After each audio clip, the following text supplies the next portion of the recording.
जय हिंद साथियों, नमस्कार। मैं हूं ललित व्यास पांडे, आपका शिक्षक एवं सारथी। मेरे प्रिय छात्रों, लगने वाला है आपको 440 वोल्ट का करंट। कितने का?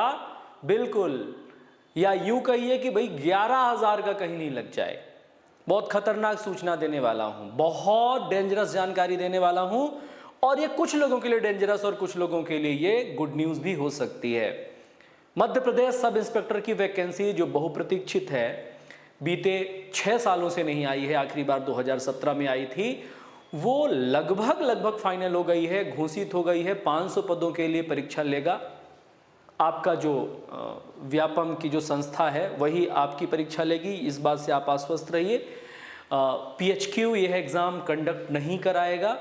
यह एग्ज़ाम पहले की तरह ऑनलाइन पैटर्न पर ही होगा और उस एग्ज़ाम को कंडक्ट कराने की जिम्मेदारी जो व्यापम वाली संस्था है उसी को दी गई है। तो ये तो बात हो गई कि फाइनल है कि इस सत्र में या तो जुलाई में या तो अगस्त में आपका नोटिफिकेशन आने वाला है। सितंबर से पहले परीक्षा आपकी कंप्लीट करा ली जाएगी। लेकिन दिक्कत इस बार ये है कि भाई सिलेबस बदलने वाला है। PHQ चाहता है कि हमें स्मार्ट सब इंस्पेक्टर उप निरीक्षक चाहिए, स्मार्ट सब इंस्पेक्टर उप निरीक्षक, पढ़ा लिखा सब इंस्पेक्टर उप निरीक्षक चाहिए, कांस्टेबल हमें रफ एंड टफ चाहिए। ये शब्द हैं PHQ विभाग के अधिकारियों के।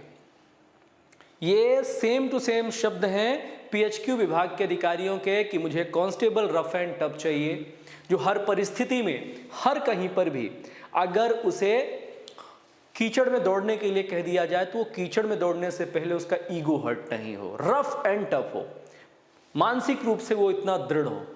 और हमें सब इंस्पेक्टर चाहिए एजुकेटेड, तार्किक और साथ ही साथ फिट। यानी सब इंस्पेक्टर में सारे कौशल होने चाहिए और जो कांस्टेबल हैं उसमें मानसिक दृढ़ता होनी चाहिए। सिलेबस कैसे बदल रहा है, सिलेबस बदलने के पीछे कितने प्रकार के चरणों से गुजरना पड़ा है। PHQ ने अपने 3 प्रकार के, अब तक में 3 प्रकार से उसने बदलाव का प्रयास किया है। PHQ और सत्तारूढ़ दल के नेताओं में अभी सामंजस्य नहीं बैठ पा रहा है, लेकिन PHQ इस बात पर अड़ा हुआ है कि हमें तो उप निरीक्षक पढ़े लिखे ही चाहिए। आपके दिमाग में आ रहा होगा, क्या इससे पहले उप निरीक्षक पढ़े लिखे नहीं होते थे? बिल्कुल होते थे, लेकिन उसका पैमाना, उसका मापदंड उन्हें अलग चाहिए। आप मुझे इस बात को लेकर बिल्कुल कटेघरे में मत खड़ा करिएगा कि मैंने मेरी तरफ से यह कहा है कि इससे पहले सब इंस्पेक्टर पढ़े लिखे नहीं होते थे। बिल्कुल होते थे, पढ़े लिखे ही होते थे। परीक्षा पास करके ही उन निर्धारित मापदंडों को तय सीमा के अंतर्गत पहुंचकर ही वो सब इंस्पेक्टर या उप निरीक्षक के पद प्राप्त किए। उनका मापदंड, उनका पैमाना, उनकी कसौटी अलग है। ये उनका कथन है, ये मेरा कथन नहीं है।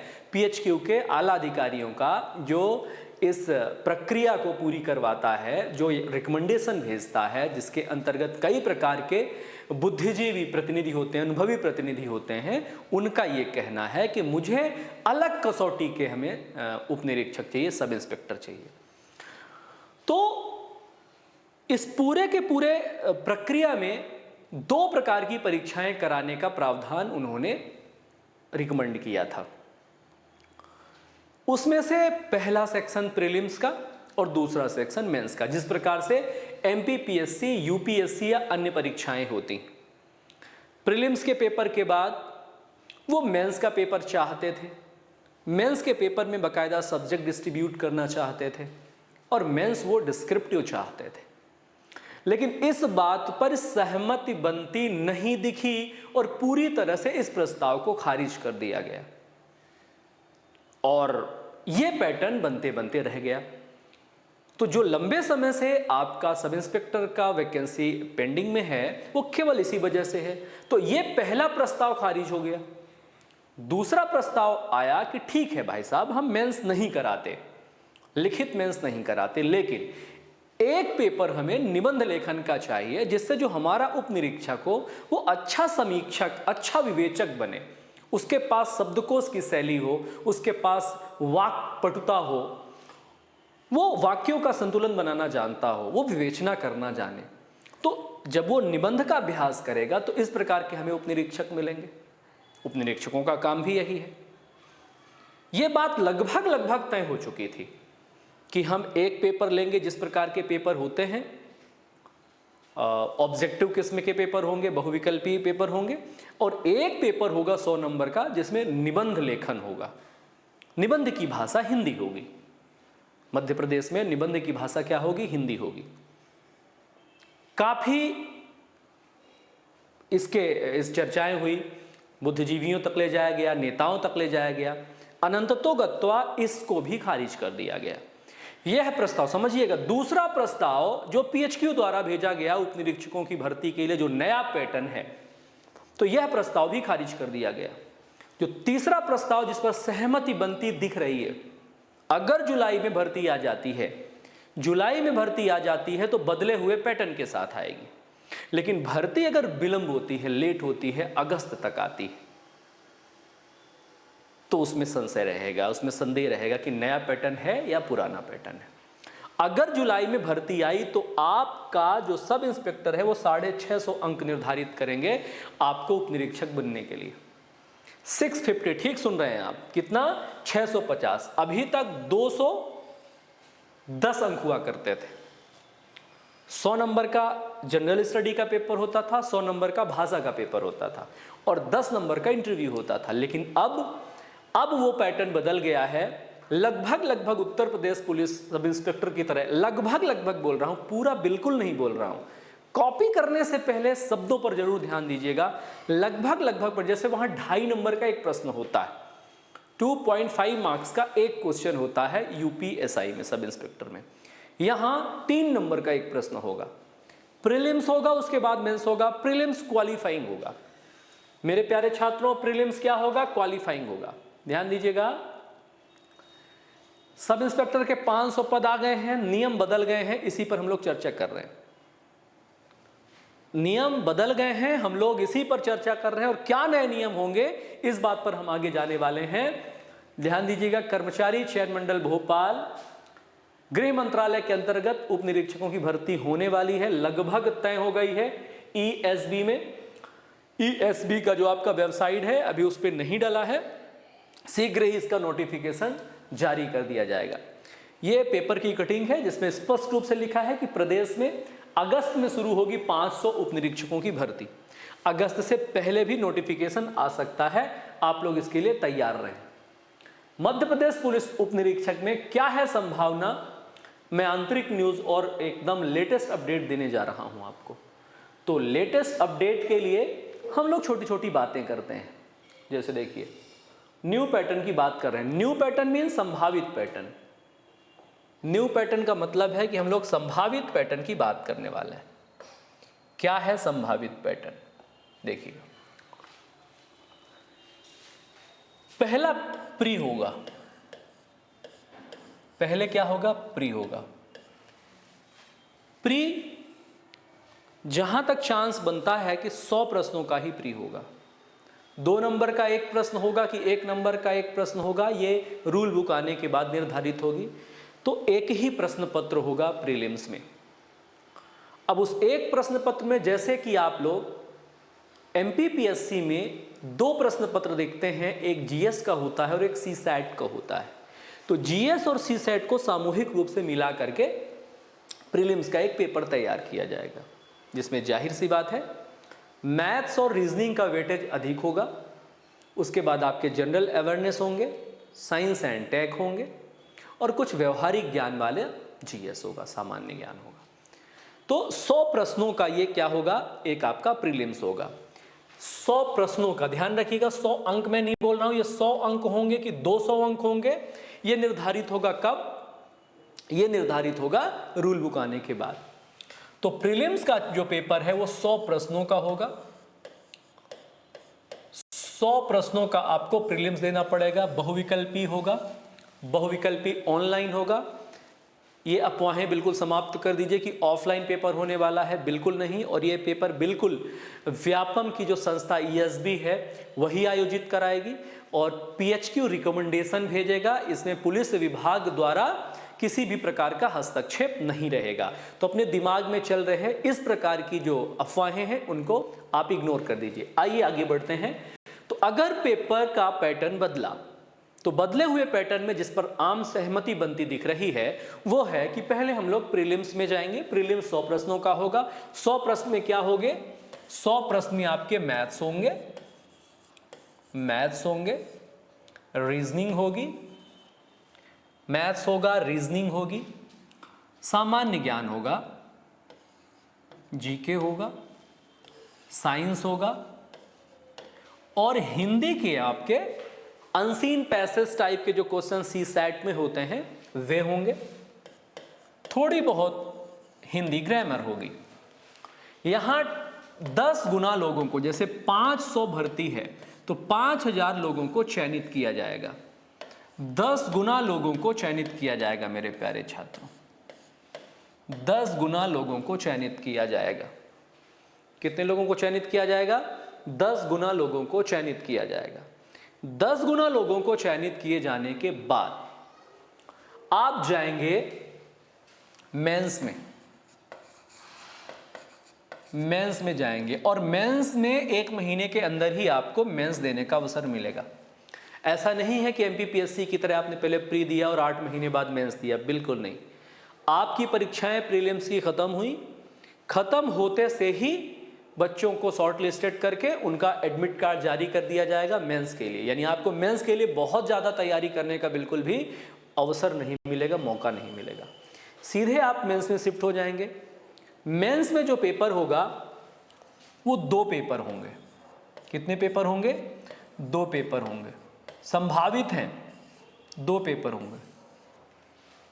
पहला पेपर होगा जिसमें मैथ्स होगी और रीजनिंग होगी। मैथ्स 50 प्रश्न, प्रत्येक प्रश्न 3 अंकों का, 150 अंकों का, 150 अंकों का। दूसरी होगी रीजनिंग। दूसरी क्या होगी बेटा? रीजनिंग 50 प्रश्न, 3 अंकों का, 150 अंक। तो ये पहला पेपर होगा 100 प्रश्न, 100 प्रश्न और कुल कितने अंक? 300 अंक। डिस्क्रिप्टिव नहीं होगा, ऑब्जेक्टिव होगा, ये आप ध्यान रखिए। डिस्क्रिप्टिव नहीं होगा, ये ऑब्जेक्टिव होगा। भाषा हटा दी गई है। 440 वोल्ट का करंट यही है।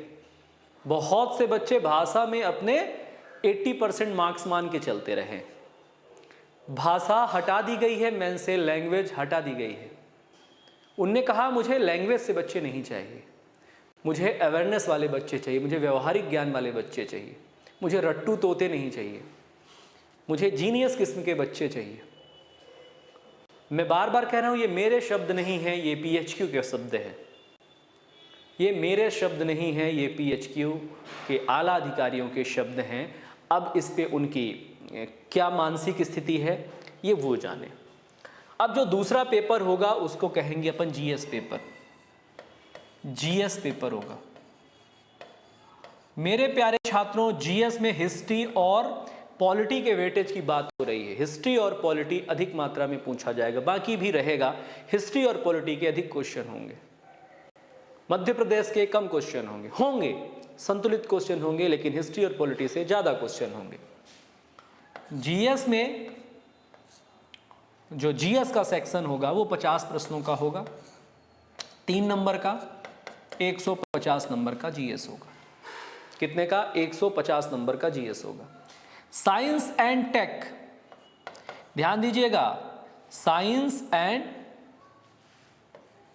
टेक 50 क्वेश्चन होंगे, 3 नंबर के, यानी 150 क्वेश्चन, 100 क्वेश्चन, 300 नंबर के।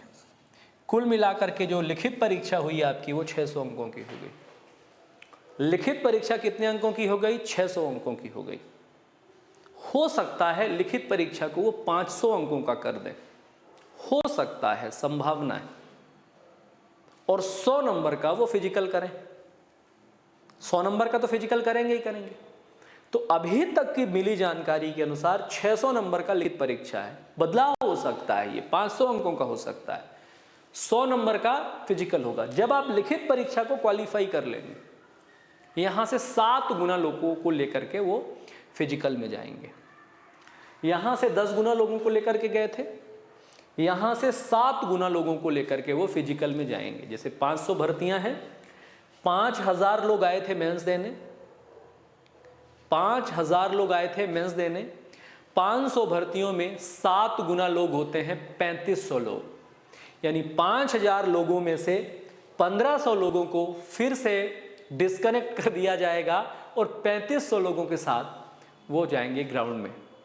ग्राउंड 100% जिस प्रकार से कांस्टेबल का है उसी प्रकार का 100 अंकों का ग्राउंड इसका भी होने वाला। उसमें बहुत फेरबदल नहीं है, लगभग जो मैंने आपको डिटेलिंग बताई है, कितने फीट में, कितने मीटर में, कितने नंबर मिलेंगे, वो लगभग 99.9% वही का वही है। ज्यों कहते हैं उसमें ज्यादा बदलाव होने की संभावना कम है। तो अगर 600 नंबर का आपका लिखित मेंस हुआ तो 100 नंबर का आपका हो गया फिजिकल। ये हो गया कितने नंबर का? ये हो गया 700 नंबर का। मेरे को बताते हुए एक बार फिर रिपीट करना पड़ेगा, कांस्टेबल में 100 नंबर का लिखित और 100 नंबर का फिजिकल है। वहां उनको फिजिकल वाले बच्चे ही चाहिए, रफ एंड टफ बच्चे चाहिए। आप कहेंगे सर इसमें फिजिकल लिखित से कम क्यों है? क्योंकि यहां भी उनको फिजिकल वाले बच्चे चाहिए, लेकिन उससे पहले उनको क्या चाहिए? इससे पहले उनको जीनियस बच्चे चाहिए, जीनियस के साथ फिटनेस भी होनी चाहिए। तो ये हो गया भैया 700 अंक। यानी कि यहां पर जो निर्धारक तत्व है, वहां पर निर्धारक तत्व दोनों हैं। आरक्षक की परीक्षा में फिजिकल भी निर्धारक तत्व है और लिखित भी, बराबर बराबर वेटेज है। लेकिन यहां निर्धारक तत्व आपका लिखित अधिक है, फिजिकल नाम मात्र का है। लेकिन इतना भी नाम मात्र का नहीं है, यह भी बहुत बड़ा फैक्टर है। 100 नंबर का फिजिकल देने के बाद आप उसी समय 50 नंबर के इंटरव्यू के लिए जाएंगे। 50 अंकों का साक्षात्कार होगा, इंटरव्यू होगा। कुल मिलाकर के 750 अंकों से मेरिट बनाई जाएगी, 750 मार्क्स से मेरिट बनाई जाएगी। यदि ये 500 का हुआ तब 650 अंकों से मेरिट बनाई जाएगी। यह नया प्रावधान है। पीएचक्यू अड़ा हुआ है कि मुझे इसी प्रावधान के आधार पर वैकेंसी चाहिए, लेकिन गृह मंत्रालय सत्तारूढ़ पार्टी के दबाव में है। सत्तारूढ़ पार्टी बिल्कुल रिस्क नहीं लेना चाहती है। उसका सोच ये है कि अगर इस प्रकार का सिलेबस अचानक से बदला गया तो बच्चों में कहीं हाइप ना फैल जाए, पैनिक ना फैल जाए। इस भय के कारण वो इसमें बहुत मंथन और बहुत विचार कर रही हैं। अगर सहमति बनती दिखी, जो बनती दिख रही है, जहां तक जो मैंने ऑब्जर्व किया, जो मैंने सुना, लोगों से बातचीत की, अधिकारियों से बातचीत की, नेताओं से बातचीत की, उनमें सहमति बनती मुझे दिख रही है। और अगर सहमति बनती दिखी और नए पैटर्न के आधार पर सब इंस्पेक्टर की भर्ती देनी पड़ी तो वो जुलाई में ही देंगे। जुलाई में देंगे तो वो आपको समझा पाएंगे, कन्विंस कर पाएंगे कि इसके पीछे लॉजिक क्या है। वैकेंसी लेट आई तो वो कन्विंस करने में असमर्थ हो जाएंगे, असफल हो जाएंगे, तो उसका उनको चुनाव में खामियाजा भुगतना पड़ सकता है। ये बात तो नेतागिरी की हो गई। अब हम बात करते हैं विद्यार्थियों की, बात करते हैं एक शिक्षक के दृष्टिकोण से। मध्य प्रदेश की परीक्षा है, अधिकतर छात्र अंग्रेजी भाषा के दबाव में रहते हैं। मैं किसी की बुराई और किसी की भलाई नहीं कर रहा हूं, मैं दोनों पक्षों में बात करूंगा। तो पहले एक पक्ष को सुनिए, फिर जो आपका पक्ष है वो दूसरे पक्ष में हो सकता है। मैं दोनों पक्षों की बात करूंगा, तो कभी भी एक पक्ष को सुनकर ही पैनिक ना हो जाया करिए। मैं देखता हूं जो आपके संदेश आते हैं एक पक्षी होते हैं, मेरे जो संदेश होते हैं वो दो पक्षी होते हैं। तो आप दोनों पक्षों का मूल्यांकन अवश्य करिएगा। तो मैं ये कहना चाह रहा था कि मध्य प्रदेश का छात्र हिंदी भाषी राज्य है, बहुत से बच्चे रूरल एरिया से आते हैं, अधिकतर गांव वाला राज्य है मध्य प्रदेश, जहां इंग्लिश से उसको भय रहता है, अंग्रेजी भाषा से वो डरता है। इसी कारण वो कहीं ना कहीं उत्तर प्रदेश पुलिस वगैरह में ज़्यादा कंफर्ट होता है, क्योंकि वहाँ अंग्रेजी भाषा नहीं होती, वहाँ हिंदी भाषा होती है। तो उन छात्रों के लिए गुड न्यूज़ है, लेकिन उन छात्रों के लिए फिर बैड न्यूज़ हो जाती है जो पीसीएस वगैरह की तैयारी करते हैं, जिनका मैथ्स और रीजनिंग का डिपार्टमेंट बहुत वीक होता है, टेक्निकल डिपार्टमेंट बहुत वीक होता है उनका। यानी केवल जीएस सेगमेंट की तैयारी करने वाले छात्रों के लिए यह एक 440 बोर्ड के करंट जैसा हो सकता है नया सिलेबस। पहले भी हुआ है, क्योंकि जो पुराना पैटर्न था, पुराने पैटर्न में आपका क्या पेपर होता था, एक जीएस का पेपर होता था और एक लैंग्वेज का। तो जीएस के पेपर में वैसे भी बीती 2-3 वैकेंसियों से मैथ्स और रीजनिंग का वेटेज बढ़ाया जाने लगा है, 60, 70, 80% वेटेज इन्हीं का होने लगा है। तो कहीं ना कहीं उन बच्चों के लिए निराशाजनक है। ऐसे छात्र जो सीजीएल की तैयारी करते हैं, ऐसे छात्रों के लिए गुड न्यूज़ हो सकता है, एक बेहतरीन अपॉर्चुनिटी हो सकती है और वो इसको बहुत अच्छे तरीके से ले सकते हैं। मैंने पहले ही कहा प्रीलिम्स भी क्या होगा, प्रीलिम्स भी ऑब्जेक्टिव होगा, मेंस भी ऑब्जेक्टिव होगा और ग्राउंड तो अपन को जाना ही पड़ेगा। तो आपको बहुत संतुलित तरीके से अपने माइंड को, दिमाग को सेट करके रखना है कि अगर कोई नियम बदल करके आता है तो हमें धक्का ना लगे, हम हर्ट ना हो। समय बहुत न्यूनतम है। अगर आपने कोई स्टैंड लिया, वैकेंसी हाथ से चली जाएगी, अगली बार कब आएगी कुछ पता नहीं है। तो आपको बिना पैनिक फैलाए जो भी डिसीजन आए उसको एक्सेप्ट करना है और अपनी तैयारी पर फोकस करना है। तैयारी पर फोकस अगर आप नहीं करेंगे तो आप फिर से वंचित रह जाएंगे, भर्तियों से वंचित रह जाएंगे। चुनावी मौसम है, स्टे लगा दिया जाएगा और वैकेंसी पेंडिंग हो जाएगी। कब आएगी पता नहीं। किसी के बहकावे में नहीं आना है, भड़कना नहीं है। बहुत से भड़काने वाले लोग होंगे आपको, इसमें नुकसान आपका होता है मेरे प्यारे छात्रों। पीएचक्यू विभाग अगर सोच रहा है, विभाग सोच रहा है, नेता नहीं सोच रहे हैं, विभाग अगर सोच रहा है तो विभाग में पढ़े लिखे आला अधिकारी हैं। 50 नंबर के इंटरव्यू में संदेह उत्पन्न होता है कि यहाँ बहुत सारी जो सीटें हैं वो बिक जाएंगी या धांधली होगी। मेरे प्यारे छात्रों, एक बात आप लोग ध्यान रखिए, कोई भी भर्ती अगर होगी तो उस भर्ती में 10% की व्यवस्था आप दिमागी रूप से छोड़ करके चलिए। 10% मिसमैनेजमेंट होता ही है इतने बड़े राज्य में, इतने बड़े देश में। आप मानसिक रूप से तैयार रहिए, 100% प्योरिटी की उम्मीद छोड़ करके चलिए आप। इससे आपकी तैयारी में असर पड़ता है। आप मानसिक रूप से भ्रमित होते हैं, कंफ्यूज होते हैं, परेशान होते हैं। दुनियादारी के चक्कर में आप अपना जो तैयारी है, जो आपका फोकस है ना, डायरेक्शन है, वो आपका बिगड़ जाता है। आप अपनी तैयारी पर फोकस करिएगा। आप अपने सब्जेक्टिव जो तैयारी है, क्रमवार तैयारी है, सिस्टमेटिक तैयारी है, आप उस पर फोकस करिएगा। तो इन तमाम चीज़ों में आपको भड़काने वाले बहुत से लोग होंगे। अपने को ठहर कर, स्टेबल होकर के काम करना है। तो उन बच्चों के लिए मैंने अभी बात रखी, वे बच्चे जो लैंग्वेज कॉन्शियस होते हैं, यानी भाषा के आधार पर ही अपना सिलेक्शन निर्धारित करते हैं। जैसे 100 नंबर की लैंग्वेज होती थी, 100 नंबर की लैंग्वेज में वो हिंदी 70 नंबर की और 30 नंबर की अंग्रेजी होती थी। तो 70 में से वो 68 तक स्कोर कर देते थे और 30 नंबर में वो 25 तक स्कोर कर देते थे। तो उनका स्कोर जाकर के 85 प्लस हो जाता था। 85 प्लस 90, 92 तक नंबर ला करके आए हैं बच्चे। अब इधर 90 के आसपास नंबर आ गया और उधर अगर उनको जीएस सेक्शन में, जहां मैथ्स रीजनिंग भी है, अगर वहां उनको 70 से 75 नंबर भी मिल गए तो उनका जो सिलेक्शन होता था वो फाइनल हो जाता था। अब उनके साथ ऐसा नहीं होगा। अब उनको इन तमाम चीज़ों को लेकर के ध्यान देना पड़ेगा और ध्यान देने के लिए मतलब उनका जो रणनीति है वो रणनीति पूरी तरह से बदल जाएगी। तो उनको धक्का लगना लाजमी है, क्योंकि उनकी स्ट्रैटेजी ही ऐसी थी। हम उम्मीद करते हैं कि पुराना पैटर्न से ही सब इंस्पेक्टर की भर्ती हो, इस पक्ष में हम लोग बिल्कुल नहीं हैं, कम से कम इस स्थिति में कि अचानक से ऐसा पैटर्न बदल जाए। किंतु ये डिपार्टमेंटल है। दूसरा, कुछ लोगों ने क्वेश्चन से रेज करे कि भाई अगर किसी भी प्रकार के पैटर्न को आप चेंज करते हो तो कुछ समय पहले बच्चों को सूचना क्यों नहीं देते। तो वहां से उनका यह तर्क है कि जो भी परीक्षाएं होती हैं, प्रतियोगी परीक्षाएं, ये स्कूल या कॉलेज का पैटर्न नहीं है।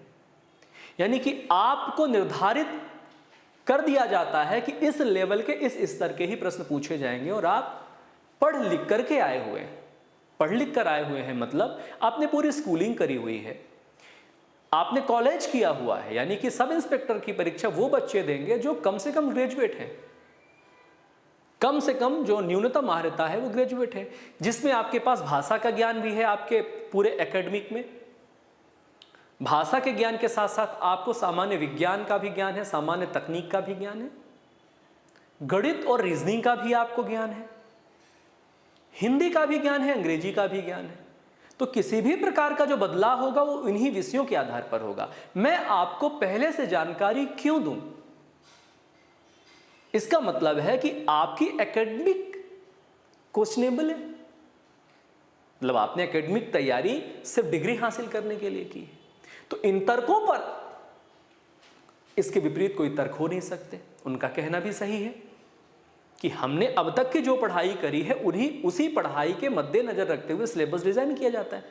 अब आप कहेंगे सर सिलेबस में तो कुछ और भी आता है, कुछ और भी आता है, लेकिन वो इंस्पायर आपकी एकेडमिक से ही होता है, उसमें अपडेट होता है, लेकिन तरीका वही होता है, कॉन्सेप्ट वही होते हैं। अब हम डिग्री के चक्कर में पास होते चले गए और पुराना भूलते चले गए, तो हमारी कमियां हैं। उन कमियों को हमें कैसे कंप्लीट करना है ये हमें निर्धारित करना है, हमें मिलकर निर्धारित करना है। तो इस बात पर पैनिक फैलाने और आंदोलन करने की कोई आवश्यकता नहीं है कि हमें पहले से पैटर्न क्यों नहीं बताया जाता है। मेरी बात ध्यान से समझिएगा। बहुत सारे इन्फ्लुएंसर, यूट्यूबर्स आपको कंफ्यूज करेंगे, आपके अंदर इन्फ्लुएंस डालने की कोशिश करेंगे कि भाई आप सड़क पर आइए। सड़क पर आने का समय नहीं है, आपके सामने बहुत सारी लगी हुई भर्तियां हैं। यहां तक कि सिटिंग मुख्यमंत्री जिन्हें यह भी कह रखा है कि इसी साल 1 लाख पदों पर भर्तियां वो कंप्लीट करवाने वाले हैं चुनाव से पहले। चुनावी वर्ष है, बहती हुई गंगा है, हाथ धोना है अपन को। और उस बहती हुई गंगा में हाथ धोते समय में ये ध्यान रखना है कि हम किसी की बहकावे में आकर के अपनी जो तैयारी है लगभग जो कंप्लीट है, कुछ दशमलव के गणना के अनुसार या कुछ 1-2 मार्क्स से हम बाहर रह रहे हैं, उस 1-2 मार्क्स को हमें जंप कराना है एन केन प्रकारण, किसी भी तरह से एन केन प्रकारण से ध्यान आए। मार्केट में बहुत से दलाल घूम रहे हैं, ब्रोकर्स घूम रहे हैं, उनके चक्कर में, उनके झांसे में बिल्कुल मत आइए। पैसे वैसे ले दे करके जो चयन करवाने की व्यवस्था करवाने की बात कर रहे हैं, उनके झांसे में बिल्कुल ना आए। इससे आपका भविष्य नर्कपूर्ण हो सकता है। एक तो आपका पैसा जाएगा ही जाएगा, दूसरा आपके सिलेक्शन की कोई गारंटी है नहीं, तीसरा अगर आप पकड़े गए तो आपका कैरियर भी जाएगा, जैसा कि गया है। नौकरी करने के बावजूद भी अगर मान लीजिए गलती से आपको नौकरी मिल भी जाती है और कहीं किसी जांच में अगर आए तो आपकी पूरी लाइफ एक्सपॉइल हो जाएगी। मेहनत करके अपने दम पर, अपने पोटेंशियल पर हमें जॉब हासिल करनी, किसी भी शॉर्टकट को ढूंढने का प्रयास नहीं करना है। ये मेरी आप सब से हाथ जोड़कर विनती है मेरे प्यारे छात्रों। दम है आप में, आप कर सकते हैं, प्रयास करिए, आपकी जीत सुनिश्चित होगी। तो यह संभावित नया पैटर्न था जो मुझे लगा कि आपसे डिस्कस करना चाहिए। मैंने आपसे डिस्कस किया है ना। अब तक का क्या सिलेबस है, यानी कि पुराना सिलेबस क्या है, हम इस पर, आप सभी को वैसे तो पता है, लेकिन हम इस पर बात करेंगे। अगर वो पैटर्न नहीं आता है, बदला हुआ पैटर्न अगर नहीं आता है, तो निश्चित ही आपको पुराना सिलेबस के हिसाब से जाना पड़ेगा। और पुराना सिलेबस क्या है, उसमें कौन कौन से टॉपिक कवर करने हैं, उसके लिए मैं नए अपडेट के साथ आपके सामने हाजिर होऊंगा। आप अपना ख्याल रखिए, खूब पढ़ते रहिए, अपने ऊपर भरोसा रखिए, हिम्मत मत हारिए, छोटी छोटी हारों से परेशान मत होइए, टूट कर बिखरिए मत। देखिए, हताशा होती है, निराशा होती है अगर हमें अपेक्षित सफलता नहीं मिलती है, लेकिन वो हताशा और निराशा होनी भी चाहिए, क्योंकि यही हताशा और निराशा और यही चोटें तो हमें और मजबूत बनाती हैं और हमें ये सोचने पर मजबूर करती हैं कि और हमारे अंदर कहाँ कमी रह गई। और उस कमी को पूर्ति करने के लिए हमें एड़ी चोटी लगा देनी होती है और हम नए तरीके से फिर उठकर खड़े होते हैं, पुनः प्रयास करते हैं और लगातार प्रयास करते करते करते एक दिन इच्छित सफलता प्राप्त हो जाती है, तो हम सेटिस्फाई हो जाते हैं। यही तरीका है, यही क्रम है। दुनिया के महान सक्सेसफुल लोग भी यही करते हैं। वो कोई अलग काम नहीं करते। शिव खेड़ा सर कितनी सुंदर बात कहते हैं कि जो विजेता होते हैं वो कोई अलग काम नहीं करते, वो हर काम को अलग तरीके से करते हैं। इसमें बहुत सूक्ष्मतम रहस्य छुपा हुआ है। जिस बच्चे ने इसको समझ लिया, समझ लो उसका कल्याण हो गया। जो सिलेक्टेड बच्चे हैं ना, पढ़ते तो सबको ही है ना, हमारे साथ हमारे समकक्ष पूरा दिन पढ़ने वाले लोग होते हैं। हमारे बगल वाली सीट पर बैठा हुआ लड़का ही क्यों सिलेक्ट हो जाता है? क्योंकि उसने कुछ ऐसा काम किया जो हमें नहीं पता है, कुछ ऐसे तरीके से उसने काम किया है जो जिसकी खबर मुझे नहीं है। सबकी तैयारी का स्टाइल अलग होता है। कुछ सीक्रेट्स पालिए, कुछ रहस्यमयी करिए, कुछ अच्छा करिए। इन्हीं अपेक्षाओं के साथ मैं अगले वीडियो में पुराने सिलेबस के साथ फिर आपको अच्छी जानकारी के लेकर के उपस्थित होऊंगा। बाकी क्लासेस तो चल ही रही हैं आपकी, कांस्टेबल के लिए स्पेशल क्लासेस चल रही हैं, डिस्क्रिप्शन पे लिंक मिल जाएगा, आप जाइए। और किसी भी प्रकार की सूचना के लिए भी लिंक डले हुए हैं। हर प्रकार का सिलेबस अपडेट, वैकेंसी अपडेट लेकर के मैं ललित व्यास पांडे आपके बीच में आता रहूंगा। ख्याल रखिए अपना। बहुत बहुत धन्यवाद।